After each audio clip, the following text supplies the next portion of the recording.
Look what just crawled out of the ghetto. Private Chad Morrison's shout echoed across Fort Harrison's gate. He hooted loud, scratching his armpits. Private Tyler Bennett doubled over, laughing. Morrison blocked her path, phone out, snapping photos. Boys, check this out. King Kong's sister trying to sneak on base. Bennett made exaggerated ape gestures. Should we call animal control? The black woman in civilian clothes stood silent. She reached for her ID. Morrison waved her off. Fake ID won't work here. This is a military base, not a food stamp center. She spoke quietly. I have proper identification. Please check your system. Sure you do. Morrison smirked. And I'm the president. Get lost before we arrest you for trespassing. Have you ever watched someone destroy themselves in 30 seconds without realizing it? Rebecca Anderson had driven 3 hours to reach Fort Harrison that morning. Her rental car sat in the visitor lot now, engine cooling in the Georgia heat. She'd left her uniform at the hotel deliberately. The Pentagon had given her explicit orders. General William Hayes had called her to Washington 72 hours earlier. His office overlooked the PTOAC, windows framing the river's gray waters. Fort Harrison has a problem, Hayes had said, sliding a folder across his desk. 3 formal complaints in 6 months, all dismissed, all from black personnel. Anderson had opened the folder. Photos of young soldiers, their statements detailed harassment, slurs, hostile environment. Each report ended the same way. No action taken. Insufficient evidence. Complainant counsel-settled on sensitivity. I need someone they won't see coming, Hayes continued. Someone who can assess the real culture, not the one they'll show an inspector. Anderson understood immediately. Go undercover. Arrive in civilian clothes. See what really happens when the command isn't watching. She'd accepted without hesitation. 25 years in uniform had taught her that racism hides well in hierarchies. It waits for moments when rank isn't visible, when authority seems absent. Now she stood at the gate checkpoint watching Private Morrison perform for his audience. His confidence told her everything. He'd done this before. He expected no consequences. Fort Harrison sprawled across 15,000 acres of red Georgia clay. 15,000 personnel are trained here annually. The base prepared soldiers for specialized operations worldwide. Recent budget increases totaled $200 million. Congressional oversight was constant. Media attention is frequent, which meant discrimination here wasn't just wrong. It was a strategic liability. Anderson noted every detail. Morrison's body language, Bennett's eager participation, the nervous laughter from other recruits. Most telling was Sergeant Jake Sullivan in the guard booth. He watched the entire interaction through his window, did nothing. His smirk said he approved. This wasn't an isolated incident, this was culture. Morrison stepped closer, invading her space. His breath smelled like energy drinks and entitlement. Are you deaf or just stupid? I said leave. Anderson held out her military ID card through the checkpoint window. Her voice stayed level. Please scan this in your system. Morrison barely glanced at it. Yeah, right. Nice try with the fake. He turned to Bennett. They're getting creative now. Fake military IDs. Bennett peered at the card. Looks real to me. They all look real, idiot. That's the point. Morrison pushed the ID back toward her. The only officer you need is animal control. Sullivan finally emerged from the guard booth. 35 years old, 15 years of service. Sergeant stripes on his sleeve. He should have stopped this minutes ago. Instead, he crossed his arms. Ma'am, you're causing a disturbance. I'm going to have to ask you to leave. Anderson's eyes met his. Sergeant Sullivan, I'm requesting you properly verify my identification before making that determination. Sullivan's eyebrow raised slightly. She'd used his name. That gave him pause, but Morrison's laughter pulled him back. Sarge, don't waste time on this. She's just trying to make trouble. Sullivan nodded slowly. Yeah, move along, ma'am, before this becomes a bigger problem for you. Anderson pulled out her phone, started recording. Morrison noticed immediately. Oh, hell no. He reached for her phone. You can't record on federal property without authorization. She stepped back, keeping the phone out of reach. I'm documenting a potential civil rights violation. That's protected activity under federal law. Morrison's face flushed red. Civil rights, you're trespassing. Sullivan, call the MPs, get her arrested. Sullivan pulled his radio. His voice crackled through static. Gate 1 to dispatch. Need MP support. We have an individual refusing to leave federal property. Anderson noted the time on her phone. 8:23, 9 minutes since Morrison first mocked her, 9 minutes of documented harassment, 9 minutes that would cost them everything. She walked slowly back toward her rental car. Morrison and Bennett followed, emboldened. Sullivan trailed behind, radio in hand. Other personnel had gathered now. Morning shift change brought soldiers streaming through the gate. They slowed, watching. Some pulled out phones. The scene was becoming public. Morrison played to his growing audience. Make sure she actually leaves, probably going to try sneaking back in. Bennett added, should we search her car? Might have stolen something. Anderson reached her vehicle, unlocked it, sat in the driver's seat, left the door open. She wasn't leaving. She was waiting for the military police, for witnesses, for the system to reveal itself completely. Because General Hayes hadn't just sent her to observe, he'd sent her a document to build a case so airtight that denial became impossible. Morrison stood in front of her car now, blocking her exit. He planted his feet wide, arms crossed, the victor savoring his win. He had no idea he'd already lost everything. The military police arrived in 2 vehicles, lights flashing red and blue. Sergeant Marcus Harris stepped out first, adjusting his duty belt. Corporal Emma Davis followed, notepad ready. Morrison rushed toward them, voice urgent. Sarge, thank God. This woman's been trying to force entry for 20 minutes, refused multiple lawful orders to leave. Harris scanned the scene. Dozens soldiers watching. A woman sitting calmly in a rental car. Morrison was sweating despite the morning cool. What exactly happened here, Private? She approached with fake military credentials. When I told her to leave, she became aggressive, started recording us making accusations.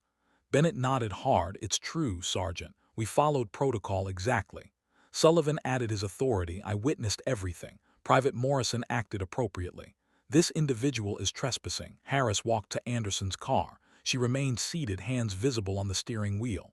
Ma'am, step out of the vehicle. Anderson complied smoothly. No sudden movements. She stood relaxed, feet shoulder-width apart. May I see your identification? She handed him her military ID card. Harris examined it under the morning sun. His expression shifted. This appears legitimate, ma'am. Morrison interrupted. It's fake, Sarge. I already verified it. Harris turned slowly. You verified it? How? Private? I looked at it. Obviously fake. Did you scan it in the system? Morrison hesitated. Didn't need to. Did you scan it? Yes or no? No. But Harris walked to his patrol vehicle and pulled out the ID scanner. The device beeped as he swiped Anderson's card. Then he waited. The computer system at Fort Harrison ran on ancient servers. Loading took time. Morrison watched nervously. Bennett shifted foot. Sullivan maintained his confident posture. 20 seconds passed. 30:45. The crowd grew larger. Morning formation was in 15 minutes. Soldiers detoured to watch. Some pulled out phones, recording. Anderson stood perfectly still. The sun climbed higher, heat building. Sweat formed on her neck, but she didn't wipe it. She simply waited. Harris stared at his screen. His face went pale. He looked at Anderson, then Morrison, then back. Corporal Davis leaned over. What's it say? Harris stepped out and approached Sullivan. His voice dropped low. Sarge, we have a problem. Sullivan's confidence cracked. What kind of problem? The kind that ends careers. Harris showed him the screen. Sullivan read. His mouth opened, closed. No words came. Morrison couldn't stand it. What? What does it say? Harris ignored him. He turned to Anderson, his posture shifting to attention. Ma'am, I apologize for the delay. Don't. Anderson's voice cut clean. I want to know exactly what Private Morrison told you. Harris glanced at Morrison. He said you attempted unauthorized entry with fraudulent credentials and you believed him without verification. I followed the assessment of gate security personnel, which means you trusted his word over proper procedure. Harris had no response. Anderson continued. Corporal Davis, document the following. At 8:14 hours, I approached with valid military identification. Private Morrison refused to verify it. Instead, he made monkey gestures and hooting sounds. He took my photograph and posted it to social media. When I requested proper verification, he called me stupid and deaf. Sergeant Sullivan witnessed this and ordered me to leave. Davis wrote frantically. Morrison exploded. That's not what happened. She's lying. Anderson pulled out her phone. Would you like to see the video? I have 9 minutes of footage. Sullivan stepped forward. Ma'am, let's discuss this reasonably. These young men made an error in judgment. An error. Anderson's voice stayed level. Sergeant, if a white woman in civilian clothes approached this gate, would Private Morrison have made monkey sounds at her? Silence. Would he have called her ghetto trash? More silence. Sullivan tried differently. With respect, ma'am, rank has to be visible for respect to apply to what? Treat human beings with basic dignity. That's conditional on uniforms. The crowd had swelled to 30 soldiers. Every word carried. This was public education now. Harris made a decision. Ma'am, I need to call this in to the duty officer. Excellent idea. Harris returned to his vehicle. His radio crackled. Gate 1 to base operations. Need the duty officer immediately. While they waited, Morrison deleted his social media post frantically, but screenshots lived forever. 20 recruits had already shared it. Bennett looked sick. Morrison, what did that screen say? Morrison ignored him, hands shaking. Sullivan moved closer to Anderson. Ma'am, I'm asking you. Let's handle this quietly. No need to blow this up. I'm not an NCO, Sergeant. Sullivan blinked. Ma'am, and we're not handling this quietly. We're handling this correctly. A black SUV pulled through the gate fast. Captain Alina Foster stepped out, uniform crisp, expression confused. She'd received a cryptic text, problem at Gate 1. Anderson, Foster froze when she saw the scene. Colonel, what's going on? Morrison laughed, actually laughed. Lady, I don't know what game you're playing, but that's not a colonel. Foster stared at him. Private, that's Colonel Rebecca Anderson. She's the base commander. The words landed like artillery. Morrison's laugh died. Bennett's face went gray. Sullivan's posture collapsed. Harris closed his eyes briefly. Ma'am, I sincerely apologize. Save it. Anderson's voice stayed calm. Corporal Davis, add to your report. Despite proper identification, 3 soldiers chose to believe I was a criminal rather than a commander. They chose mockery over verification. Foster approached, still processing. Sir, I don't understand. Why are you in civilian clothes? I'm conducting an assessment, Captain, evaluating how this base treats people when they think rank isn't present. Foster looked at Morrison, at Sullivan. Understanding spread across her face. Oh my God. Indeed, Anderson turned to Harris. Sergeant, I want Private Morrison, Private Bennett, and Sergeant Sullivan confined to barracks immediately. Full restriction pending investigation. Harris snapped to attention. Yes, ma'am. Morrison found his voice. You can't do this. This was entrapment. Anderson's eyes fixed on him. Cold, steady. I provided valid identification. I spoke respectfully. I followed every regulation. You chose your actions, Private. Nobody set you up. But I didn't know. You didn't know I had rank. So you felt free to treat me as subhuman. Let me be clear. If you treated any person this way, regardless of their position, it would be wrong. The fact that I'm your commander simply makes it formally punishable. Bennett spoke up, voice breaking. Ma'am, I'm sorry. Morrison was doing it and I didn't want to do what? Be different, stand alone, have integrity. That's not an excuse, Private. That's a confession. Sullivan tried once more. Colonel Anderson, these boys are 22 years old from small towns. Stop. Anderson's command voice cut through. Stop making excuses for racism. They chose to mock. They chose to humiliate. They chose to post it online. Those were decisions, Sergeant, and decisions have consequences. She turned to Foster. Captain, I want a full formation called every soldier on this base. 1,600 hours base theater. Attendance is mandatory. Foster nodded, pulling out her phone. Yes, sir. Anderson addressed the crowd. 30 faces. Some were shocked, some are ashamed, some recording everything. Let this be clear to everyone watching. Fort Harrison has a new standard as of today. Dignity is not conditional, respect is not optional, and racism will not be tolerated in any form. She paused. I'm your commander, but I'm also a black woman. If you can't respect both those facts simultaneously, you're in the wrong uniform. Harris escorted Morrison, Bennett, and Sullivan toward the MP vehicles. Morrison walked like a man already convicted. Bennett cried openly. Sullivan's face showed nothing. Anderson returned to her rental car. Foster approached carefully. Sir, are you okay? Anderson looked at her. I've been called worse, Captain, by better people. That doesn't make this okay. No, it doesn't. Anderson started the engine. But it does make it familiar, and that's the problem we're going to fix. She drove through the gate finally, past the guard booth where Sullivan had watched her be degraded, past the checkpoint where Morrison had made monkey sounds, into the base she commanded where 3 soldiers had just learned that consequences are real and underestimating. A black woman destroys everything. Morrison sat in the back of the MP vehicle, handcuffs biting into his wrists. His mind raced, searching for escape routes. This couldn't be real, couldn't be happening. He turned to Harris through the metal grate. "Sergeant, this is wrong. She baited us, came here in regular clothes on purpose." Harris kept his eyes on the road. "Private, I suggest you stop talking."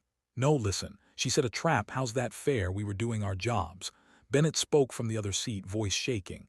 "Morrison, shut up. Just shut up. I'm not taking this. My dad's a lawyer. We'll sue. Intrament. That's what this is." Sullivan sat silent in the second vehicle behind them, staring straight ahead. His 15 years of service scrolling through his mind. The pension he'd almost reached. His wife, his kids, all of it is dissolving. At the barracks, Harris removed Morrison's phone first, then Bennett's. Standard procedure for restriction. Morrison grabbed it. "You can't take that. I have rights." Harris held it out of reach. "You have the right to remain silent. I suggest you use it. I'm calling my congressman." This is an abuse of power. Davis logged the phones into evidence bags. As she handled Morrison's device, the screen lit up with notifications. Dozens of them, comments on his deleted post, but the post wasn't gone. People screenshot it, shared it, it was spreading. It was one comment read, "Bro, you just mocked your own commander." Another, "This is that new base co, you're so fired." A third, "Racist trash, hope you rot." Davis showed Harris. He shook his head slowly. Situation was worse than Morrison knew. Morrison caught a glimpse of the screen, his face drained of remaining color. "Wait, delete those. People are taking it wrong." "What's wrong?" Davis asked. "The post. It was a joke, just guys messing around. You made monkey sounds at a black woman and called it a joke. She wasn't in uniform. How was I supposed to know?" Davis's voice went cold. "You weren't supposed to know her rank to treat her like a human being. Private." They locked Morrison and Bennett in separate rooms. Standard isolation protocol, no communication, no coordination of stories. Morrison paced his small quarters, 8 by 10 FT, bed, desk, locker, the walls closed in. He pulled out his laptop, tried to log into social media, account suspended. He tried his backup account, also suspended. His roommate's laptop sat on the opposite desk. Morrison grabbed it, logged into a friend's account. The post had gone viral. 50,000 shares, comments in the hundreds of thousands. His face is visible from several angles. His name is tagged. His hometown was identified. Someone had found his high school yearbook photo, posted it with the caption, "This is Chad Morrison. Remember his face, remember what he did." His mother's Facebook was getting bombarded. His father's law office website crashed from traffic. His younger sister's Instagram is filled with messages calling her brother a racist. Morrison slammed the laptop closed. His hands shook. This wasn't supposed to happen. He was supposed to serve 4 years, get his benefits, go home, not this. A knock on the door. Morrison jumped. "Private Morrison," Harris's voice came through. "Base JAG is here. You're entitled to legal counsel." The lawyer entered. Captain Nathan Pierce, 38, military attorney for 12 years. He'd seen cases like this. None ended well for the accused. Pierce sat down, opened his briefcase. "Private, I'm here to explain your situation. I want civilian counsel. My dad's a lawyer. That's your right, but you should understand what you're facing first." Pierce pulled out papers. "You're being charged under Article 89, disrespect toward a superior commissioned officer. Article 92, failure to obey order or regulation. Article 134, conduct unbecoming. Additionally, there will likely be federal civil rights violation charges." Morrison's leg bounced rapidly. "But I didn't know she was an officer." "Doesn't matter for the civil rights charges. You discriminated based on race in a federal facility. That's a federal crime regardless of her rank. It was a misunderstanding." Pierce showed him a tablet. "Is this your social media post?" Morrison saw his own photo, his own caption, his own hashtags. "Yeah, but did you make the sounds and gestures described in the MP report?" Silence. "Private Morrison, did you or did you not make monkey sounds and gestures toward Colonel Anderson?" Morrison's voice came small. "Yes." "Did you block her vehicle?" "I was doing security." Yes or no? Yes. Pierce leaned back. Then you don't have a misunderstanding, you have a confession. The entire incident was recorded by multiple witnesses. It's on video. Your own phone contained the social media post. This is what we call an airtight case. So what do? You accept responsibility, you show remorse, you hope for leniency. But Private, I need you to understand, your military career is over. The only question is whether you face prison time. Morrison's face crumbled. Prison for what? Making a joke. For committing a federal hate crime on federal property against a superior officer. Pierce stood. Think carefully about how you want to proceed. I'll be back tomorrow. Across the base, Sullivan faced his own reckoning. His wife Sarah arrived within an hour, called by his command. She walked into the conference room where he sat, still in uniform, shoulders slumped. Jake, what happened? Sullivan tried to explain, made it sound reasonable. A woman approached without a uniform. They followed protocol. She overreacted. Sarah listened. Then she pulled out her phone, showed him the viral post. Is this what you call protocol? Sullivan saw Morrison's phone, read the caption. I didn't post that, but you watched it happen. You did nothing. Sarah's voice shook. 15 years, Jake. 15 years of me supporting every move, every deployment, every sacrifice. And you threw it away for what? To protect a racist I wasn't protecting. You stood there, you watched, then you tried to cover it up. Sarah stood. The news is calling, reporters at our house, neighbors asking questions. Your son called from college crying. He's being harassed because his dad's the sergeant who enabled a hate crime. Sullivan's head dropped into his hands. I was trying to keep the peace. You were taking the easy path. You saw wrong and chose comfort. Sarah moved toward the door. I can't do this anymore, Jake. I won't. Sarah, wait. I'm taking the kids to my mother's. Don't call. Don't come by. Get a lawyer. You're going to need one. She left. The door clicked shut. Sullivan sat alone with the wreckage of his life. Meanwhile, Bennett wrote a statement in his quarters. His hands shook as he formed words. I'm sorry. I'm so sorry. I knew it was wrong, but I was scared to be different. Morrison was my buddy, and I didn't want to lose that. I laughed when I should have stopped him. I joined in when I should have walked away. There's no excuse. I was a coward. I let fear of being alone matter more than doing what's right. I'm ashamed. I'm sorry. I know sorry isn't enough. He folded the paper, put it in an envelope, addressed it to Colonel Anderson, knew it wouldn't change anything, wrote it anyway. At 1600 hours, 200 soldiers packed the base theater. Anderson stood backstage reviewing her notes. Foster stood beside her. Sir, are you sure about this? Making it public. Anderson looked at her. Captain, what happened this morning happens every day on bases across this country. Usually in smaller ways, usually without witnesses, usually without consequences. Today we have video evidence, multiple witnesses, and a clear chain of custody. This is our chance to set a standard. Some people will say you're being too harsh. Some people will always say that. Anderson straightened her uniform, but the soldiers who have suffered in silence, the ones who filed complaints that got dismissed, they'll know someone finally listened. That matters more. She walked onto the stage. The room fell silent instantly. She wore her full dress uniform now. 25 years of ribbons, combat deployments, leadership awards, the Bronze Star, the Purple Heart. She stood at the podium and began. At 8:14 hours today, I was denied entry to my own base. The room stayed silent. She pressed play on the video. Morrison's voice filled the theater. Look what wandered in from the jungle. The monkey sounds echoed through the speakers, the hooting, the laughter. This ain't the zoo, sweetheart. Soldiers shifted uncomfortably. Some looked down, others stared at the screen, horrified. The video continued. 9 minutes of harassment, 9 minutes of mockery, 9 minutes that would change Fort Harrison forever. When it ended, Anderson spoke into the silence. I am Colonel Rebecca Anderson. I command this installation. I have 25 years of service to this country. I've deployed to combat zones. I've led soldiers in war. I've earned every rank, every ribbon, every position through merit and sacrifice. She paused. This morning I was treated as less than human by soldiers under my command. She showed Sullivan's attempt to confiscate phones. Wright's suggestion of mutual fault. The text messages are planning to teach her a lesson. This isn't about me. It's about every soldier of color who's experienced this. Every person who's been judged by their skin before their character. Every time someone chose assumptions over dignity. The room remained frozen. Private Morrison, Private Bennett, and Sergeant Sullivan are confined pending court-martial.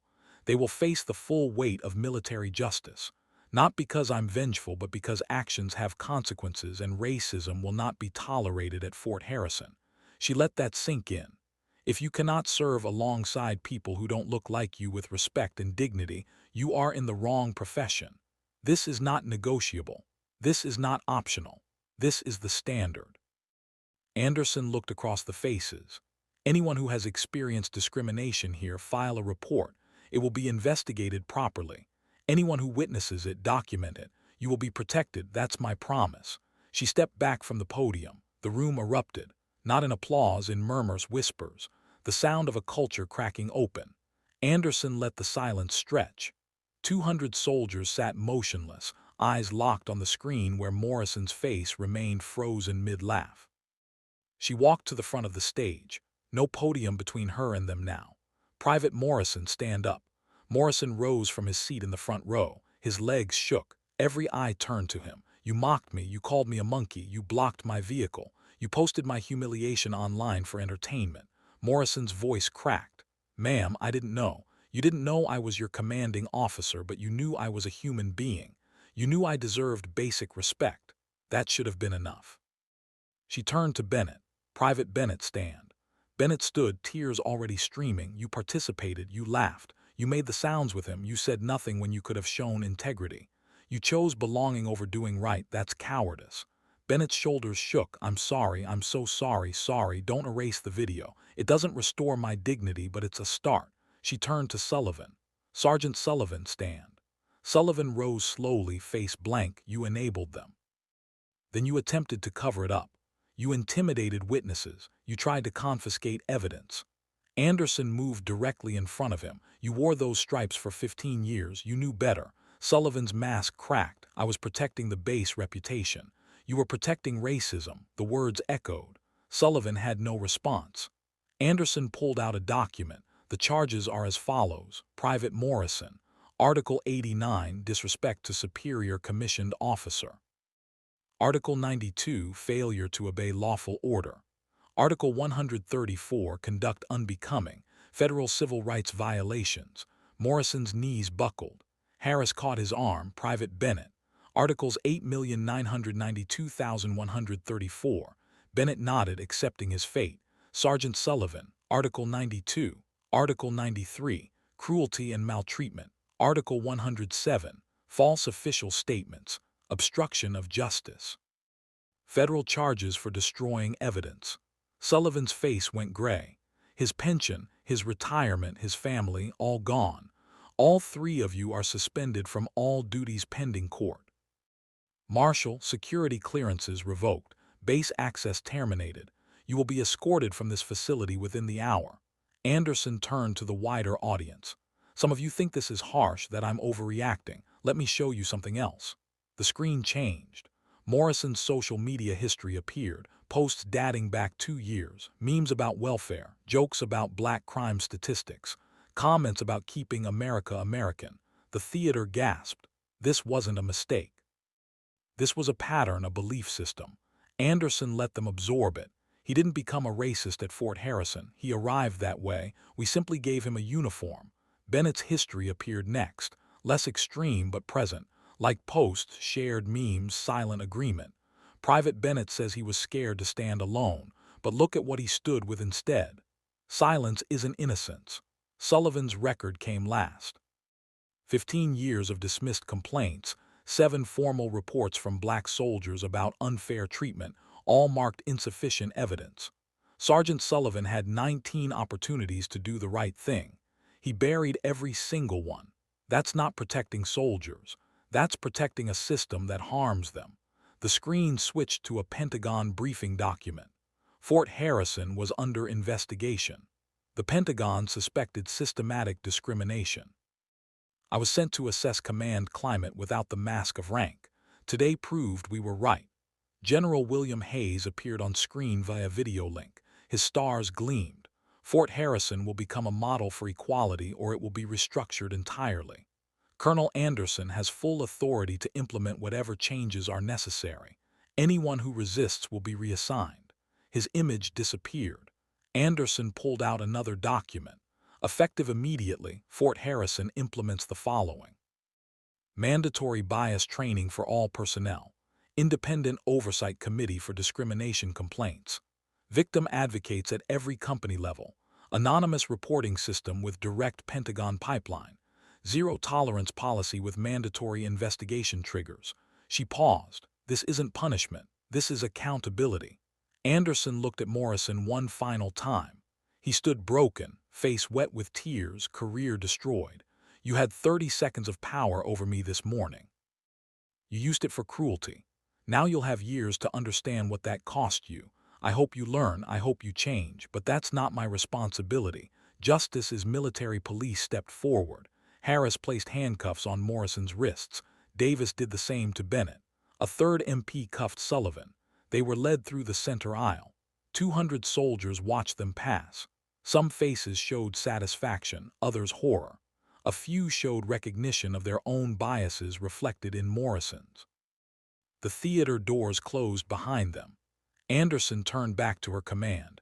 Who we are when we think no one important is watching defines us more than who we pretend to be when rank is visible. She walked off stage. The silence that followed was deafening. Soldiers sat processing what they'd witnessed. A complete reversal of power. A reckoning years overdue. In the span of 8 hours, 3 men had lost everything. Not because of bad luck, not because of vindictiveness, but because they'd shown exactly who they were when they thought it didn't matter. And it turned out it mattered most of all. Fort Harrison would never be the same. 2 weeks later, Fort Benning military courtroom, neutral venue. Morrison entered first handscuffed, wearing his service uniform, stripped of all insignia. His defense attorney stood. Captain Richard Wells, civilian lawyer his father hired. Your Honor, my client made a terrible mistake. Chad Morrison grew up in rural Montana, population 800. He'd never meaningfully interacted with people of color. The prosecutor, Major Lisa Carter, rose smoothly. Your Honor, ignorance isn't a defense for hate. May I present Exhibit 14? She pulled up Morrison's social media history. 2 years of racist posts, memes, jokes, comments. This shows a pattern of belief, not a moment of ignorance. Wells tried again. The military should rehabilitate, not destroy. Major Carter clicked to the next slide. Morrison's text messages from 3 days before the incident. Morrison can't wait to get to Georgia. Heard the locals know their place. The courtroom went silent. Wells sat down. The judge reviewed documents for 3 minutes. Nobody moved. The clock ticked. Private Morrison stand. Morrison stood, legs shaking. You enlisted to serve your country. Instead, you used your position to degrade a fellow American. Worse, you targeted your own commander. You showed no remorse until you faced consequences. He paused. This court finds you guilty on all counts. Dishonorable discharge, 18 months confinement at Fort Leavenworth, $10,000 fine, federal civil rights conviction on your permanent record. Morrison's mother sobbed. His father sat stone-faced. You will lose all military benefits.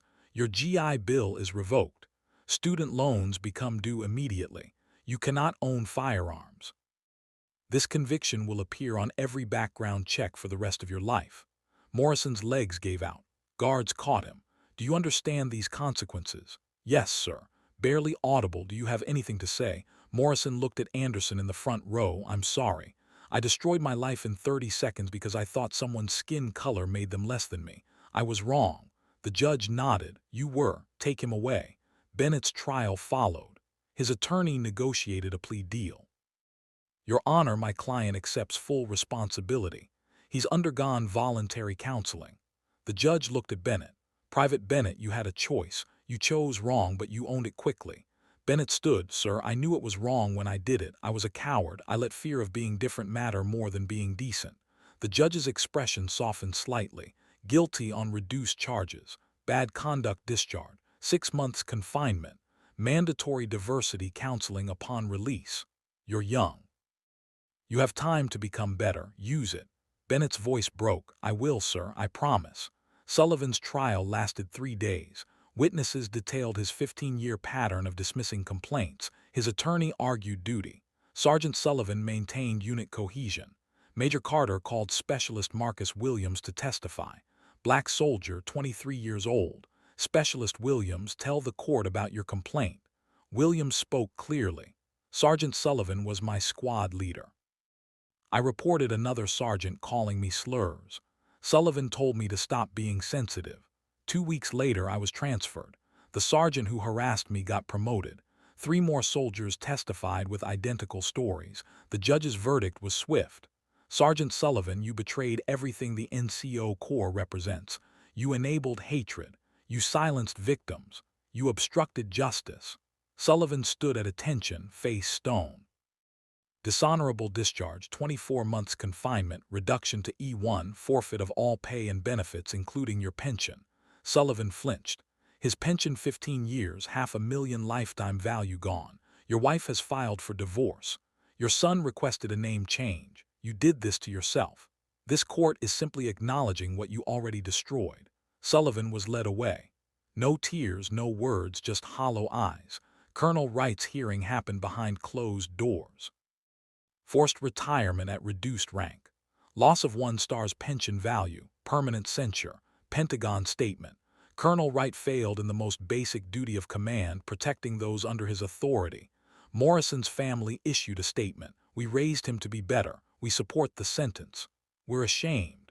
His hometown newspaper, Local Sons, fall from grace. Bennett wrote letters from confinement to Anderson to his family. I will spend my life making amends. Sullivan wrote nothing, said nothing, felt only the weight of his choices crushing him daily.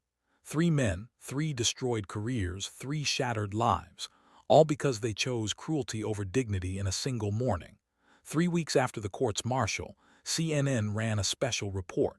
Anderson Cooper sat across from Colonel Anderson in a Washington studio. Colonel, your story has sparked a national conversation about racism in the military. What do you want people to understand? Anderson looked directly at the camera. This wasn't an isolated incident. Fort Harrison had 47 similar complaints in the past year across all military branches. Only 3 resulted in serious discipline.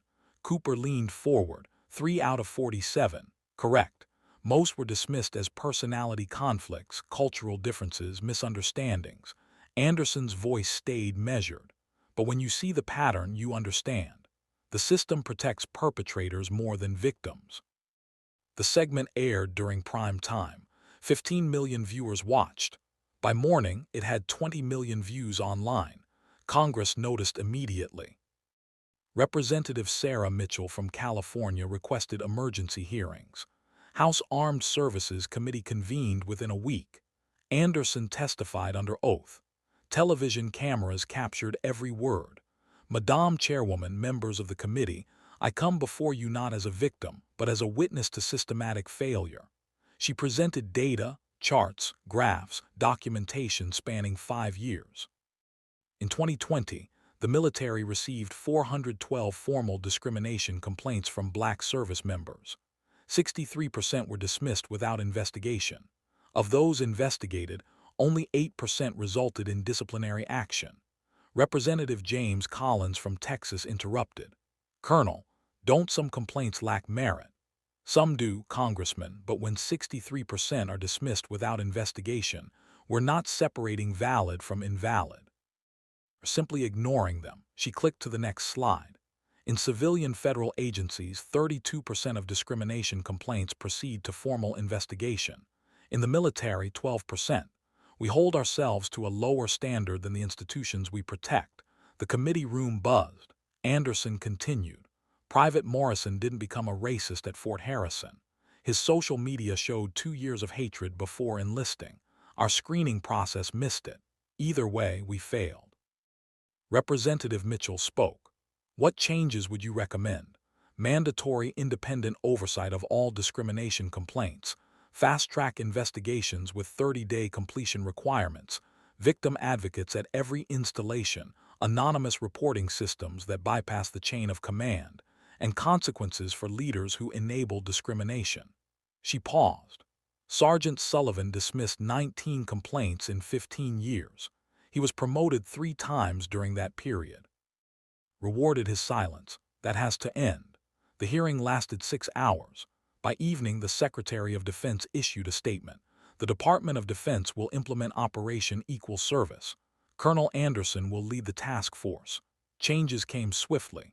Within 60 days, new protocols rolled out military-wide. Independent oversight committees established at every major installation, staffed by civilian experts with no command relationships to the accused, victim advocates assigned. Trained specialists who guided complainants through the process. Anonymous reporting systems launched. Complaints filed directly to Pentagon investigators, bypassing local command. Investigation timelines mandated.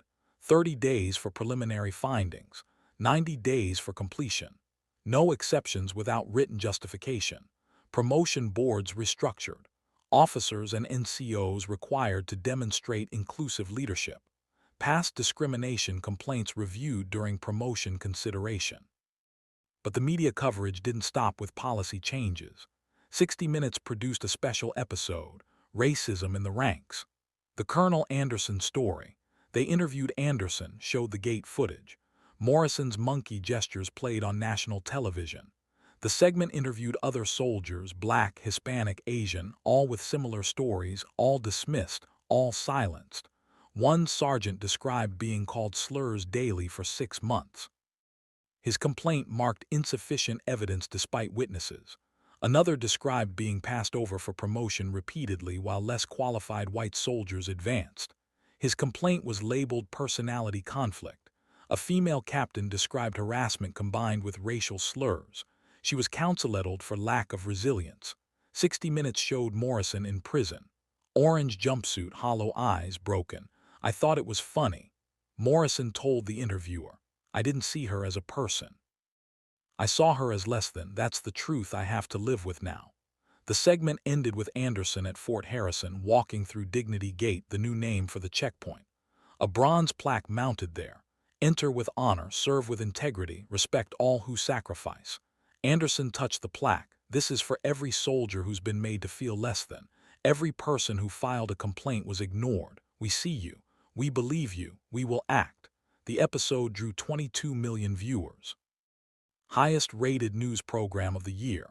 Social media exploded. Colonel Anderson trended worldwide for 3 days. Dignitigate became a movement. Veterans shared their stories.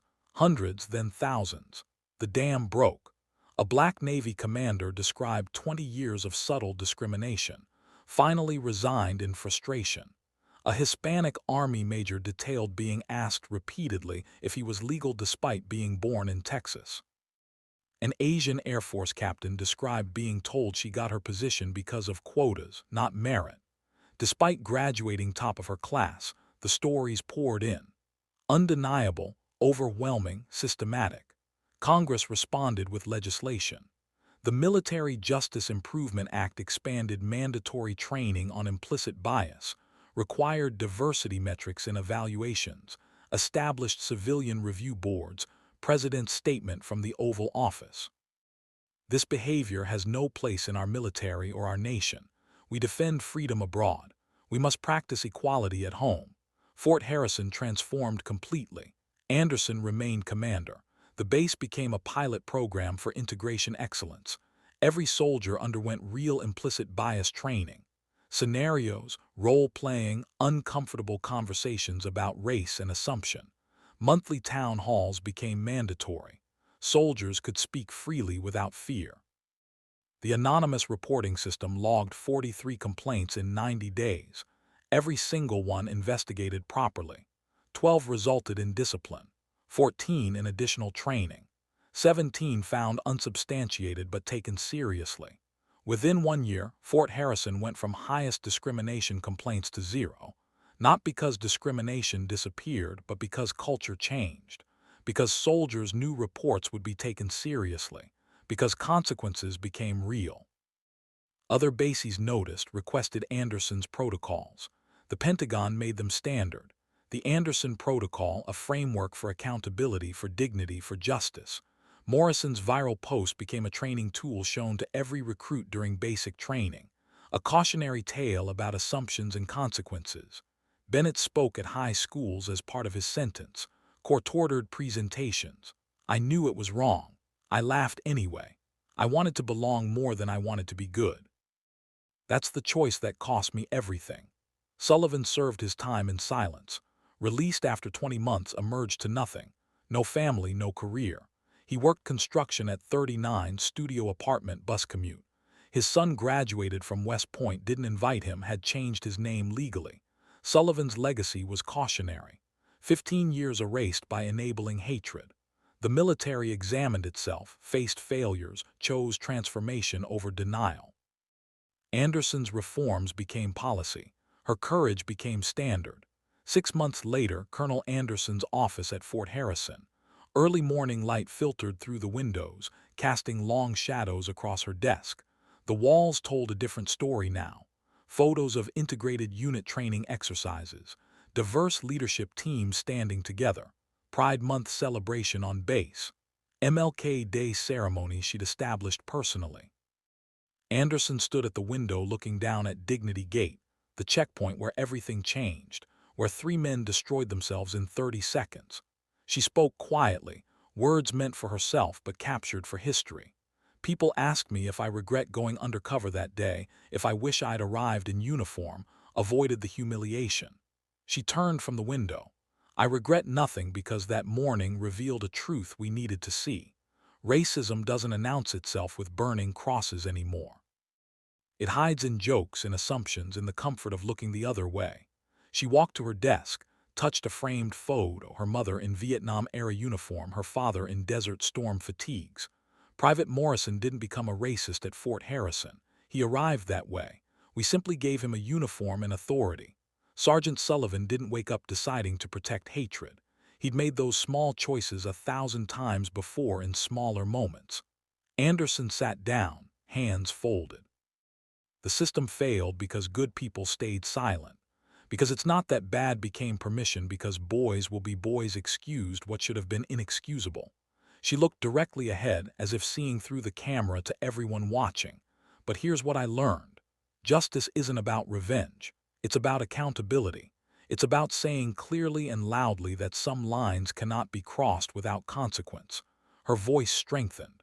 Those men lost their careers, their futures, their honor. They did that themselves the moment they decided another human being was less than them. I didn't take anything from them. I simply held up a mirror. Text appeared on screen. White letters on black background. In 2024, the military reported 200+ racial harassment incidents. Only 4% resulted in discharge or prison time. The Anderson case changed that. Today, accountability is mandatory, not optional. The text faded. Anderson continued. Morrison serves 18 months in Leavenworth. He's unemployed now, living with his parents at 24. Applies to jobs constantly. Background checks reveal his federal conviction. No one calls back. She didn't smile, didn't gloat, just stated facts. Bennett works retail, paying his debt. He's enrolled in community college studying social work. Says he wants to help people avoid his mistakes. I hope he means it. Her expression hardened slightly. Sullivan lost everything. His pension, his family, his children won't speak to him. He works construction for minimum wage, lives alone. That $500,000 pension he threw away. He thinks about it every single day. Anderson stood again, moving to the window. Fort Harrison is different now. We're a model base. Lowest discrimination complaints in the military. Not because we're perfect, but because we chose accountability over comfort. She turned back. I was promoted to Brigadier General last month. I now lead the Pentagon's diversity initiative. The Anderson Protocol is standard across all branches, every base, every ship, every installation. Her voice softened. But change requires all of us. To those who stay silent, your silence is a choice. It's the wrong one. To those who face injustice, document everything. Stay calm, trust the truth. To those who lead, you set the culture. You enforce the standards. There's no neutral position on racism. Anderson walked back to her desk, picked up her cover, placed it on her head. And to everyone watching this, the military isn't broken. America isn't broken. We're learning, growing, becoming who we're supposed to be. But that only happens when we refuse to accept that's just how it is. She moved toward the door. That morning at the gate, I could have shown my rank immediately, avoided everything, but then we'd never have known who they really were, what they really believed. Sometimes you have to walk through the fire to see where the smoke's coming from. She paused at the door, hand on the frame. I walked through it, and on the other side was justice. The screen shifted to a final message. If this story moved you, share it. Not for me. For the next person who needs to know that dignity matters more than rank. Honor matters more than hierarchy, and justice will always find its way to truth. Comment with your own story. When did you witness injustice? What did you do? Subscribe to Black Voices Uncut for more stories of justice served, wrongs righted, and truth that always comes to light. Because these aren't just stories. They're reminders that we all have a choice. Stay silent or stand up. Anderson's final words appeared as text. Here's what I want you to think about. If you saw what happened to me that morning, if you were one of those recruits standing in that crowd watching me be humiliated, would you have filmed it as evidence, or would you have looked away? Because that's the real question, isn't it? Not whether you'd ever be like Morrison. Most people won't, but you'd be like the dozens who watched and said nothing. Your answer to that question defines you more than you know. The final line appeared alone on screen, so I'll ask again. What would you have done? At Black Voices Uncut, we don't polish away the pain or water down the message. We tell it like it is, because the truth deserves nothing less. If today's story spoke to you, click like, join the conversation in the comments, and subscribe so you'll be here for the next